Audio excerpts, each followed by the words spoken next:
ilhaan cumar oo la aqal gashay teammate warbaahinta Fox News ee dalka Mareykanka ayaa ku soo warantay inay xildhibaan ilhaan cumar oo ka tirsan aqalka Congress-ka ee dalka Mareykanka laga soo doortay Minnesota ay shaacisay inay aqal gashay.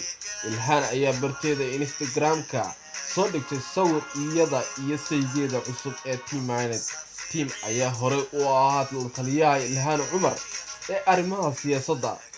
waan guursaday waxaan lamaane ku ahay siyaasadda, hadda waxaan ku nahay nolosha, waa barako alxamdulillaah ay barteeda Instagram-ka sawirka ku hoos qortay. xiriirka haasaawe ilhaan cumar iyo Maynard ayaa soo shaac-baxay sanadkii lasoo dhaafay kadib markii xaaska ay wada joogeen Mr. Maynard oo lagu magacaabo Beth oo 55 sano jir ah ay dalbatay furiin. Maynard ayaa haatan ilhaan cumar u qaabilsan dhanka ololaha doorashada. warbaahinta Fox News ayaa ku soo warantay in xaaska Maynard ay dalbatay furiin kadib markii ay tuuntay in saygeeda uu xiriir jacayl la leeyahay ilhaan cumar. sidoo kale bishii Oktoobar ee sanadkii hore ilhaan cumar ayaa dalbatay inay kala tageen saygeedii hore Axmed Xirsi. 3 caruur ay isku hayaan. Xirsi ayaa dhowr bil kadib ku aqal galay Soomaaliya.